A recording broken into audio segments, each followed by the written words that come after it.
We have one answer. Get right into that microphone. My son passed last year.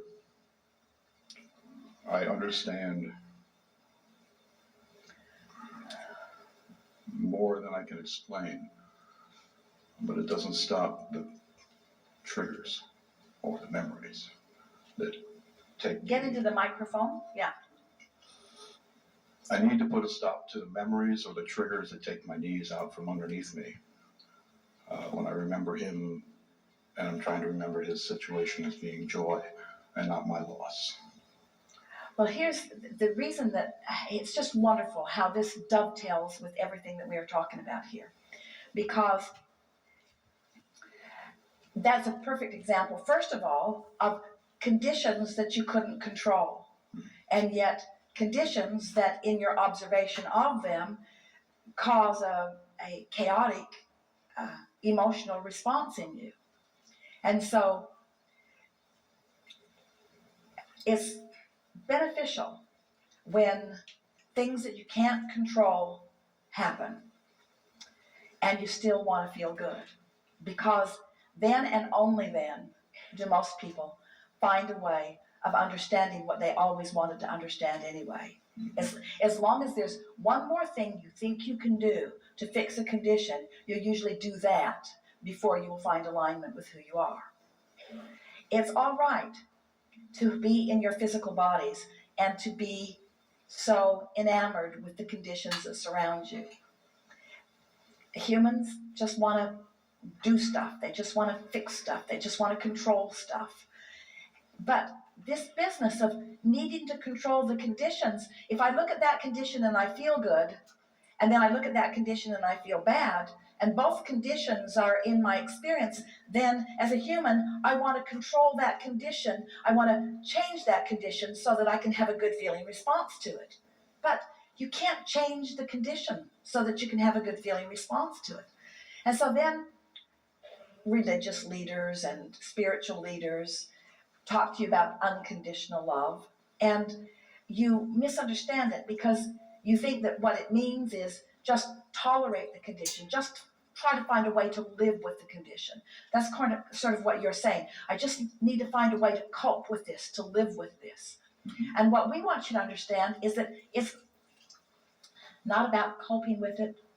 It's not about living with it in the way that you are perceiving it. It is about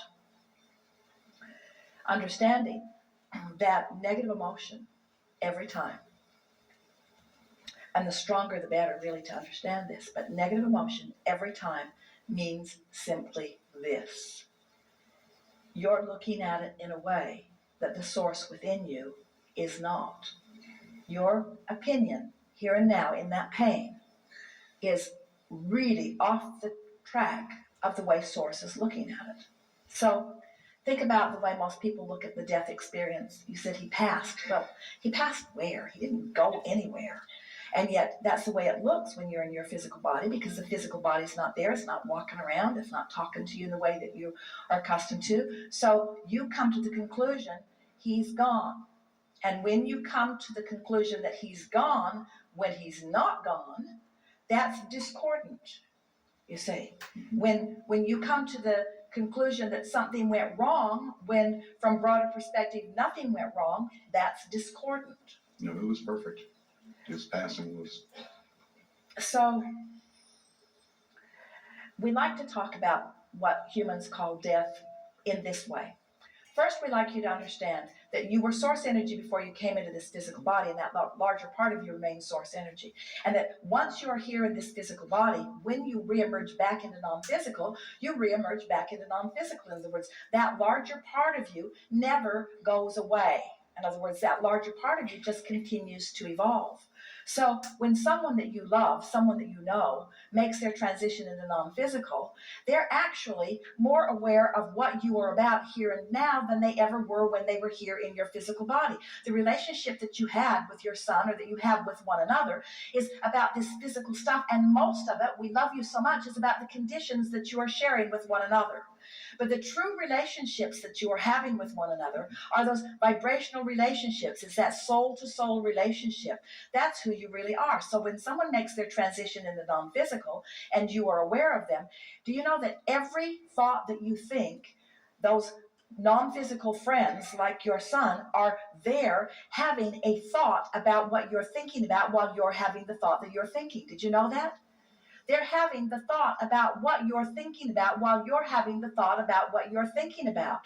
And when you're having the thought about what you're thinking about at the same time that they're having a thought about what you're thinking about, and the thought that you're thinking about it is on the same vibrational wavelength as the thought that they're thinking about it, you feel clarity, you feel sure, you feel love, you feel well-being, you feel supported isn't the word that we really want Esther to find, because you don't need support, and yet it is all of that support, it is all of that well-being, it's all right there with you. You're not separating yourself from any of it. You are flowing on the wings of that infinite intelligence that is flowing to you and through you from your association and your realization of that non-physical person who you used to know in physical form.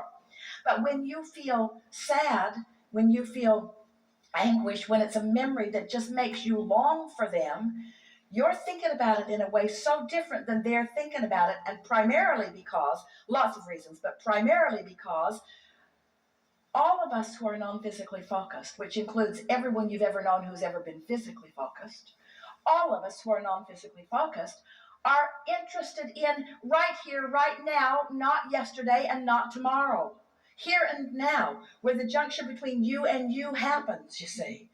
So when you stand here, Esther stood at the window and looked out across the water, and so many times she and Jerry have taken those walks down there, and she's looking out there, and she stood and looked out the window, and she thought how sweet it is to be standing here looking out the window with Jerry, instead of having separated myself from him because of his reemergence into non-physical, and then using his not being right here, holding my hand, walking down this path, as my reason to not enjoy this moment in time. It's such a wonderful thing when you finally reach that understanding that nobody goes anywhere, but that you prevent them from being realized by you. We can't even say, Esther almost found these words, but they were not quite right. We want to give them to you and clarify because it's such an important point. No one ever goes anywhere. They don't go anywhere. And it isn't that you prevent them from being here with you, because you can't prevent them from being here with you. It's that you prevent yourself from realizing that they're here with you. And this is the thing that you do with all of your desires and beliefs. You summon things that you block. That's why it doesn't feel good to you. We want to make that statement more accurately. Of course, you don't always do that, but when you feel negative emotion, that's what you're doing. You're summoning something that you're not letting in. That's what negative emotion always is. You're summoning something that you're not letting in. So let's put this subject into the context of deliberate creation. You're summoning someone that you care deeply about, but because you've decided they're dead, you're not letting them in. Because you've decided that they're no longer here, you're not letting them in. Feel how crazy that is. You summoned them, they're here, they'd be here to some degree, regardless of the power of your summoning, but the more you summon, the more you care, the more you want, the more they're there. But then, oh wait, you're not here. You're not here. It's your disallowing your own realization of their presence. That's why this subject feels so powerful within you. You see, if you're going 100 miles an hour and you hit a tree, it's big time unpleasant. But when you're going 100 miles an hour and there's no tree in the way, you're having a really good ride with Esther in her R8. In other words, 100 miles an hour, 120 miles an hour, 100 and... The faster you go with no resistance. That's why that car is so fun.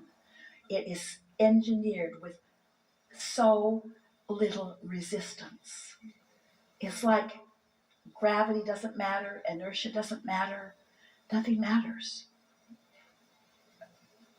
That's how you mean to feel, you say. Is this helpful?